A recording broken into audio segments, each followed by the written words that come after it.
নমস্কার বন্ধুরা, আমি রুমি। তোমাদের সবাইকে আমার কুকিং চ্যানেলে স্বাগত। আজ আমি আপনাদের আলুর কোপ্তা কারি বানিয়ে দেখাবো।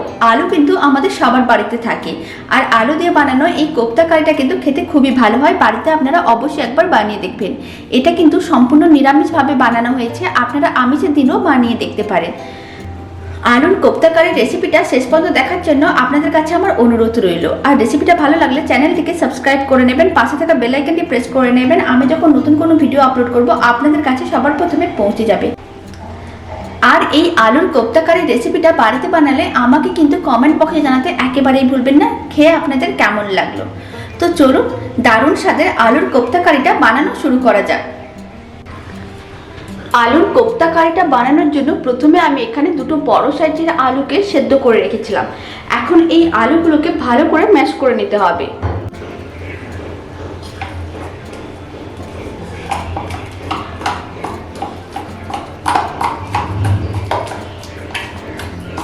আলুগুলোকে খুব ভালো করে ম্যাশ করে নিয়েছি, আপনারা দেখুন।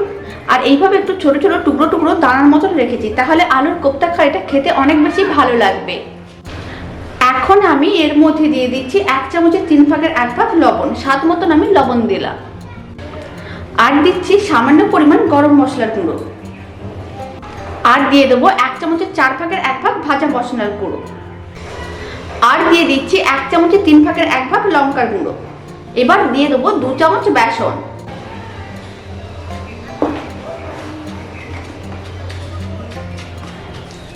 এখন সমস্ত উপকরণগুলোকে একসঙ্গে খুব ভালো করে মিশিয়ে নিতে হবে।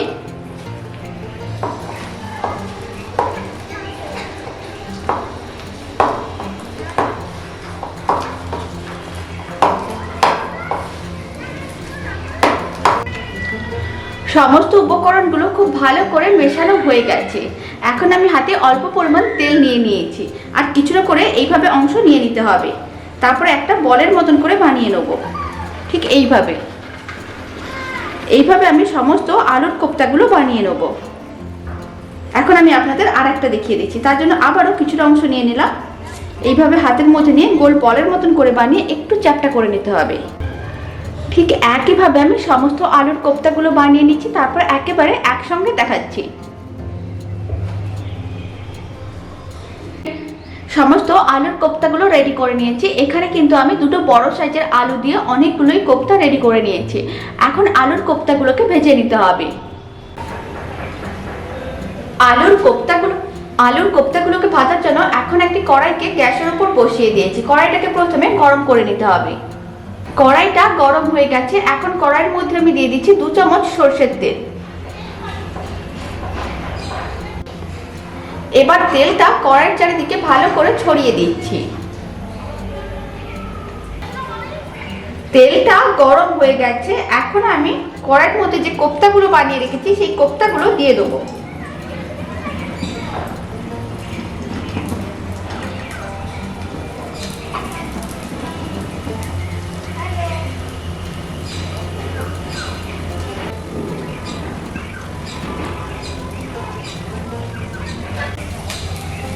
প্রথমে আমি কয়েকটা কোপ্তা দিয়ে দিয়েছি। এখন কোপ্তাগুলোকে উল্টে পাল্টে লাল করে ভেজে নিতে হবে।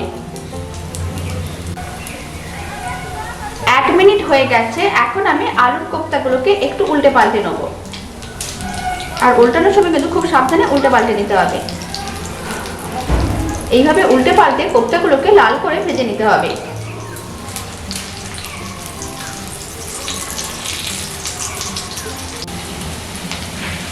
আলুর কোপ্তাগুলোকে উল্টে পাল্টে লাল লাল করে ভেজে নিয়েছি। এর থেকে বেশি আমি আর লাল করে ভাজবো না।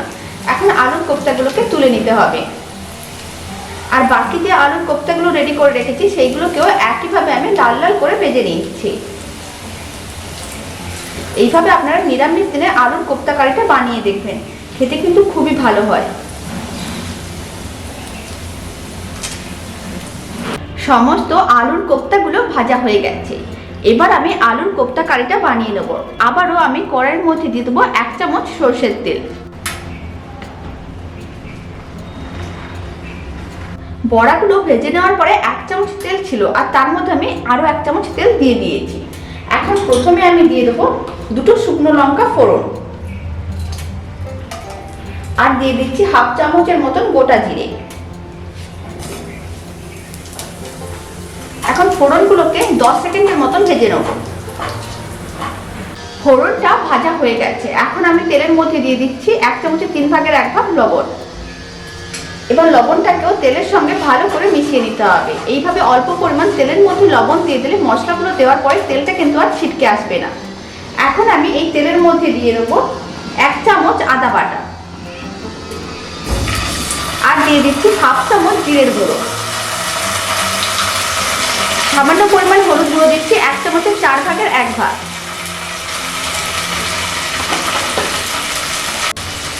আর দিয়ে দিচ্ছি 1 চামচের 3 ভাগের 1 ভাগ লঙ্কার গুঁড়ো। এখন সমস্ত মশলাগুলোকে একসঙ্গে ভালো করে মিশিয়ে নিতে হবে।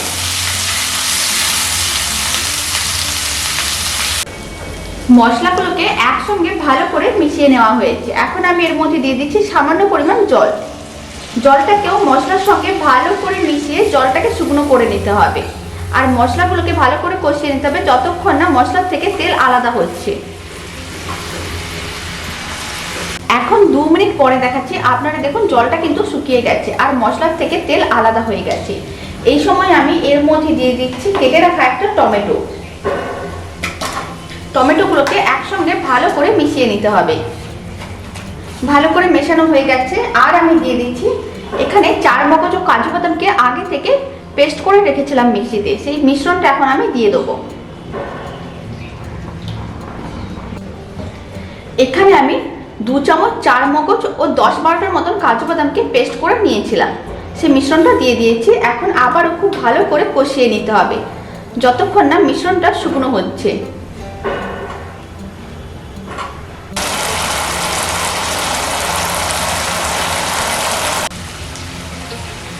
এখন আমি আপনাদের 2 মিনিট পরে দেখাচ্ছি। আপনারা দেখুন মিশ্রণটা কিন্তু বেশ শুকনো শুকনো হয়ে গেছে আর মিশ্রণটা থেকে তেল কিন্তু একেবারে আলাদা হয়ে গেছে। এই সময় আমি এর মধ্যে দিয়ে দেবো সামান্য পরিমাণ চিনি, স্বাদ মতন। এটা আপনারা দিতেও পারেন বা নাও দিতে পারেন, তবে আলুর কোপ্তা কারিটা একটু মিষ্টি মিষ্টি হলে খেতে কিন্তু অনেক বেশি ভালো লাগে। এখানে আমি চিনি দিয়ে দিচ্ছি 1 চামচের 3 ভাগের 1 ভাগ, আর দিয়ে দিচ্ছি কিছুটা পরিমাণ গরম মশলার গুঁড়ো 1 চামচের 4 ভাগের 1 ভাগ।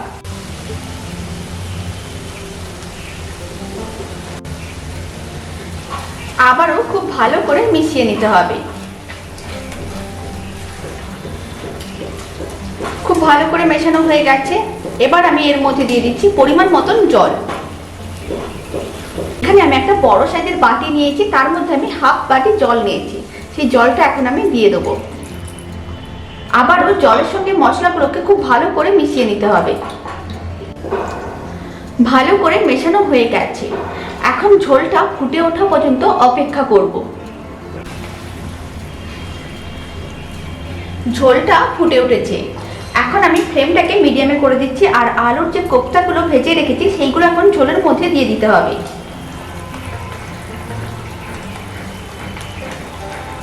সমস্ত কোপ্তাগুলোই আমি ঝোলের মধ্যে দিয়ে দেবো।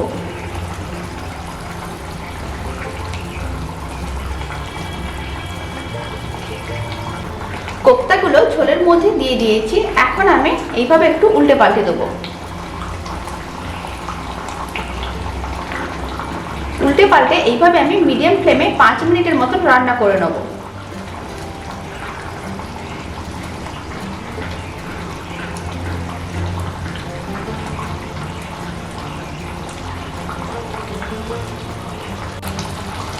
পাঁচ মিনিটের মতন রান্না করে নিয়েছি। এখন আমি ফ্লেমটাকে অফ করে দিচ্ছি আর শেষে দিয়ে দিচ্ছি হাফ চামচ ঘি।